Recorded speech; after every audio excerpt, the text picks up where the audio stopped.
If you want to write an S-tier med school personal statement that will get you interviews, these are some of the basics that you cannot overlook. The first batch has to do with excellent communication skills, which is one of the most sought after things the admission committee is looking for. In the personal statement, this means a couple of things. Number one, keep your paragraph length to around 8 lines plus or minus 1 or 2 at the outside. This is because when you have overly dense paragraphs, it makes your essay harder to read. And if that's the case, it's easier for the reader to lose track of the main ideas you want them to learn about you from each paragraph. Overly long paragraphs also make it harder to skim your essay, which is one of the main ways that admissions committees may be looking at your work. Second, and in a similar vein, we're talking about avoiding run-on sentences. When you have a 3 or 4 line sentence, it is very difficult to get the key meaning out of that. Before you write a sentence, just like before you write a paragraph, ask yourself what is the most pithy, concise, clear, and effective way to bring that across. Now, apart from those mechanics, another huge way to show excellent communication skills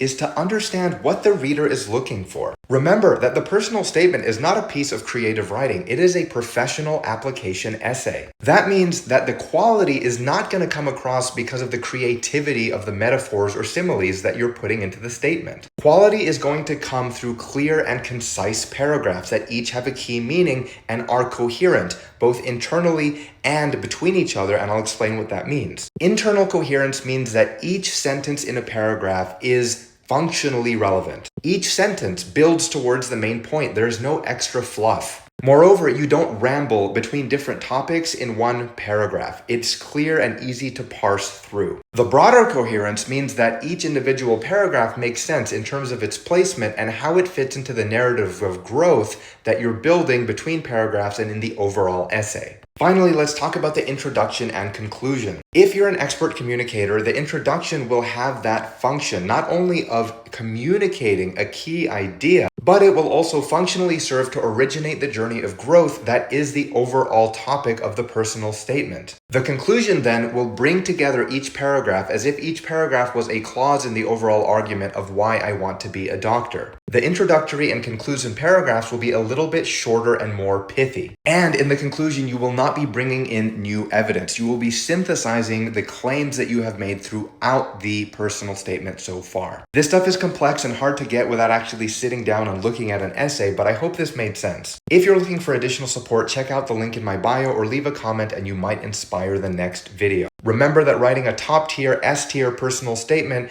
is a process of iteration, so just keep trying different drafts and ideas until it all starts to click. And when it does, believe me, it's worth it.